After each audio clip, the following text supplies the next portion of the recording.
Just cover her face in the photos. My stepsister Brittany said those words to her photographer while I stood 3 feet away, and her bridesmaids laughed so hard their champagne spilled onto the marble floor. But 5 years later, when Brittany opened her favorite magazine to find my face on the cover with the headline "The Most Beautiful Woman in Fashion," she called me for the first time in half a decade, and I let it ring. Before I tell you what happened when she finally tracked me down and begged for something she never thought she'd need, take a moment to subscribe and comment below where you're watching from. This story might just change how you see beauty, rejection, and the power of becoming your own definition of enough. My name is Natalie Vance. I'm 29 years old, and I spent the first 2 decades of my life believing I was the ugliest girl in every room. It started when I was 7. That's when my father married Sandra, a stunning blonde real estate agent with perfect teeth and a daughter named Brittany who looked like she stepped out of a children's beauty pageant. Because she had. Multiple times. Brittany was everything I wasn't. She had golden hair that fell in perfect waves. She had bright blue eyes and a button nose and skin that seemed to glow from within. She was petite and delicate and feminine in all the ways that little girls are taught to be. I was tall for my age, gangly and awkward with limbs I hadn't grown into. I had wild dark hair that refused to be tamed, thick eyebrows that my stepmother called, unfortunately, ethnic, and a gap between my front teeth that made me afraid to smile.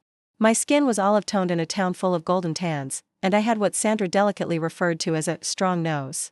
It's a shame, I once overheard Sandra telling my father, Natalie would be almost pretty if she just looked a little more normal. Normal. That word haunted me my entire childhood. Brittany made sure I never forgot my place.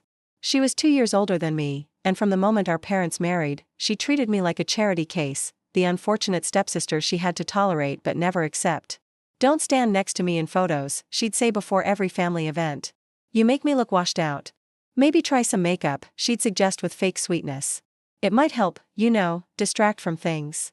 And my favorite, delivered at her sweet 16 while I sat alone in the corner, God, Natalie, why do you even come to these things? Nobody wants to look at you. I wish I could say I stood up for myself. I wish I could say I had some spark of defiance, some inner fire that refused to be extinguished. But I didn't. I believed every word. I believed I was ugly, unworthy, invisible. I believed that my face was something to be hidden, apologized for, ashamed of. My father never defended me. He was too busy keeping Sandra happy, too worried about rocking the boat. And Sandra? She simply smiled and said things like, Brittany's just being honest, Natalie. You shouldn't take it so personally. By the time I graduated high school, I had perfected the art of disappearing. I wore baggy clothes. I kept my head down. I never looked in mirrors longer than necessary. I had no friends, no boyfriends, no social life whatsoever. I was a ghost in my own existence. I applied to colleges far away, anywhere that would take me, anywhere that wasn't here. I got into a small art school in New York City on a partial scholarship. It wasn't prestigious or fancy, but it was mine. And more importantly, it was 3,000 miles from Brittany's perfect shadow. I thought escaping would fix everything. It didn't.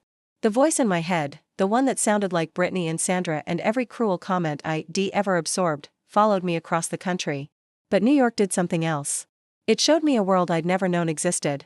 I saw women who looked like me, tall and angular, with strong features and unconventional beauty, walking runways and filling magazines. I saw dark hair celebrated, not criticized. I saw ethnic features called exotic, striking, powerful. For the first time in my life, I saw people who made me wonder if maybe, just maybe, I'd been looking at myself through the wrong lens. My transformation didn't happen overnight. It started small, a new haircut, better posture, clothes that actually fit my body instead of hiding it.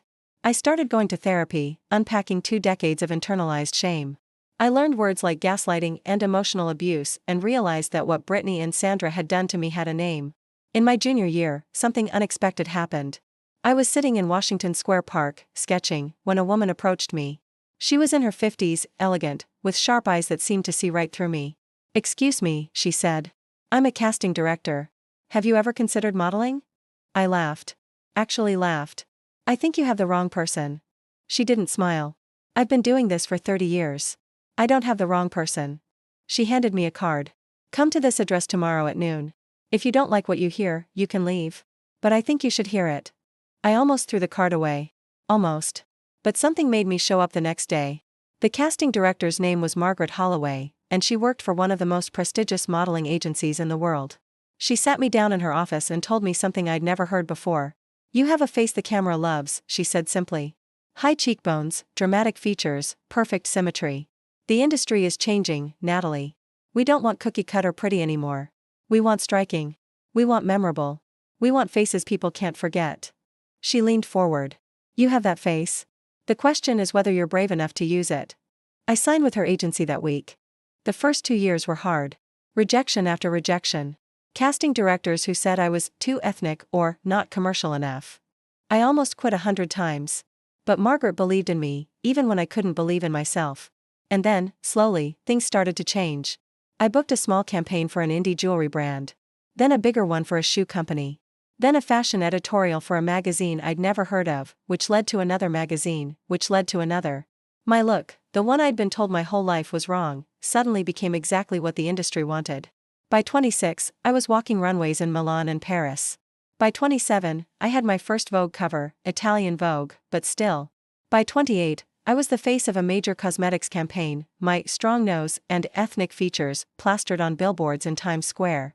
And at 29, I got the call that changed everything. Glamour magazine, the magazine Brittany had subscribed to since she was 13, the one she shoved in my face countless times saying this is what real beauty looks like, wanted me for their cover. Not just any cover. Their annual Most Beautiful Woman in Fashion issue. The cover was shot in Los Angeles. I wore a flowing gold gown, my dark hair wild and free, my features, the same features I'd been told to hide my entire life, illuminated and celebrated. The headline read, Natalie Vance, the face that changed fashion. The issue came out on a Tuesday in March. By Wednesday, my phone was flooded with messages. Old classmates, distant relatives, people I hadn't spoken to in years, all suddenly remembering that we'd been so close growing up. And then, on Thursday morning, a text from a number I didn't recognize. Natalie, it's Brittany. Can we talk? It's important. Please. I stared at that message for a long time. 5 years of silence. 5 years since her wedding, where she'd told the photographer to cover my face. 5 years since I'd left that reception early, crying in an Uber, vowing to never let her make me feel small again. And now, 3 words, can we talk? I didn't respond. A week later, I was back in Los Angeles for a photo shoot when my assistant told me someone was waiting in the lobby. She says she's your sister? My blood went cold. I almost told security to remove her. Almost. But something made me want to see her face. Not for reconciliation, for closure. Brittany was sitting in the waiting area, looking exactly like she always had. Perfect blonde hair, designer clothes, flawless makeup. But there was something different about her. Something dimmer. The confidence that had always radiated off her like a weapon seemed muted. She stood when she saw me, her eyes widening as she took in my appearance. I was wearing simple clothes, jeans and a silk blouse, but I knew I looked different. I carried myself differently. 5 years of being told I was beautiful by the world had finally started to undo what she spent 20 years destroying. Natalie, she breathed. Oh my God. You look different? I kept my voice neutral. Or are you trying to figure out which part of my face to cover? She flinched.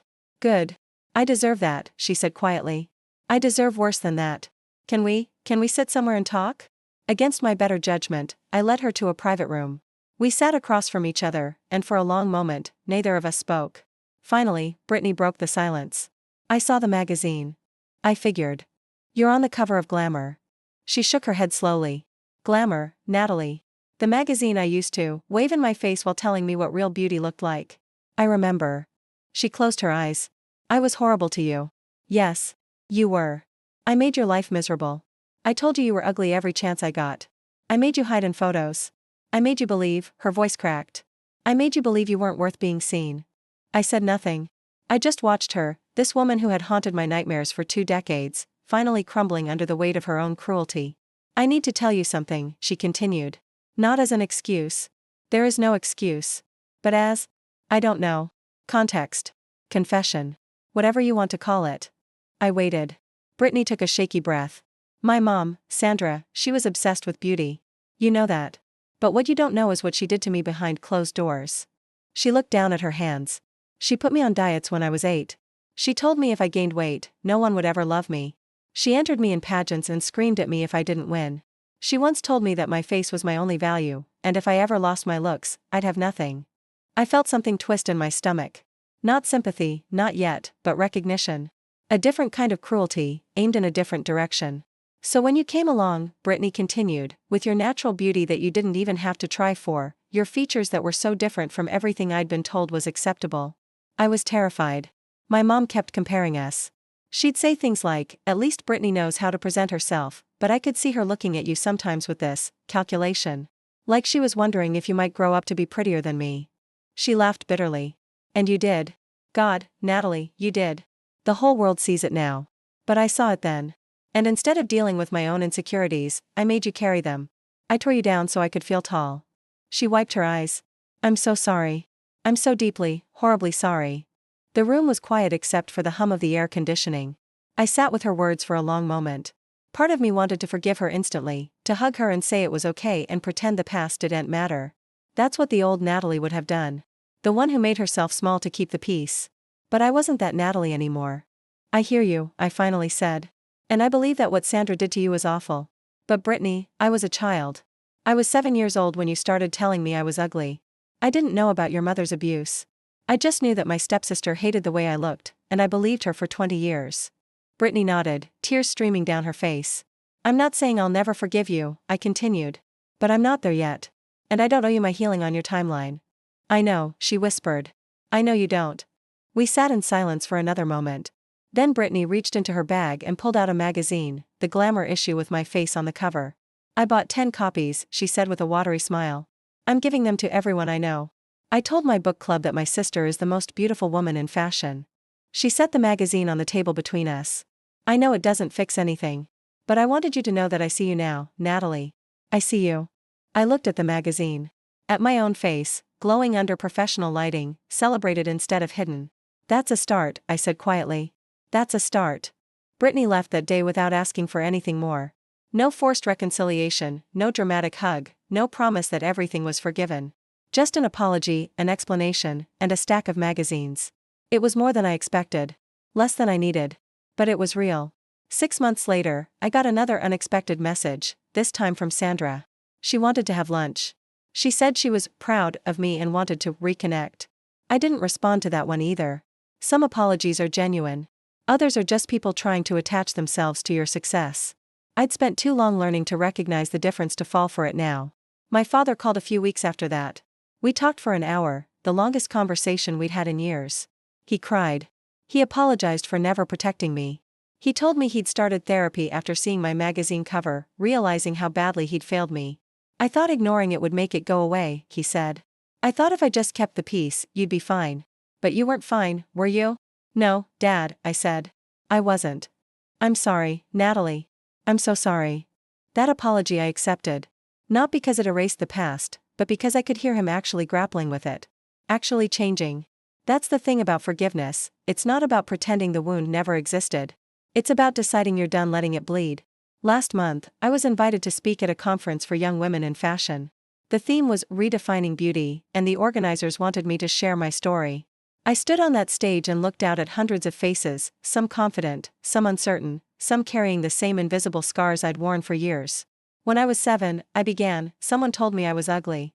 And I believed them. For 20 years, I believed them. I hid my face, my body, my entire self.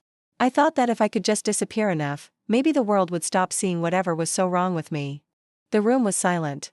But that's what I learned. The people who try to make you feel ugly are usually the ones who are terrified of your light.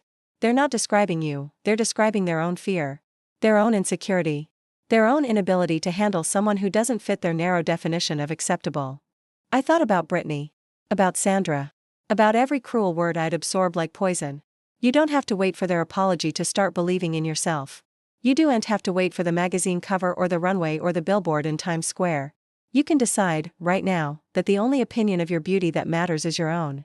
I smiled, the same smile I'd hidden for years because of a gap between my teeth. My stepsister told a photographer to cover my face at her wedding. 5 years later, my face is on the cover of her favorite magazine. I paused. But that's not the victory. The victory is that I finally see what she was so afraid of all along. I touched my chest. Exactly as I am. Unapologetically visible. Unapologetically beautiful. And absolutely, completely uncoverable. The room erupted in applause. After the event, a young woman approached me. She couldn't have been older than 16, tall, gangly, with wild curly hair and features that didn't fit the cookie-cutter mold. "I just wanted to say thank you," she said shyly. "I get told I'm ugly all the time. My sister says I look like a giraffe. But seeing you up there..." She trailed off, eyes wet. "Maybe I'm not as wrong as they say." I pulled her into a hug. You're not wrong at all, I whispered. You're just early. The world hasn't caught up to you yet. But it will. She left with my business card and a promise to stay in touch. I walked out of that conference center into the Los Angeles sunshine, thinking about the girl I used to be.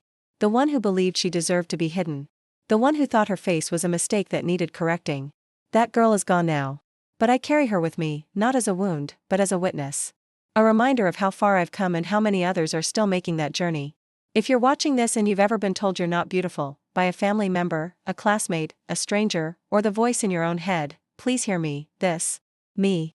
They were wrong. You are not too much. You are not too little.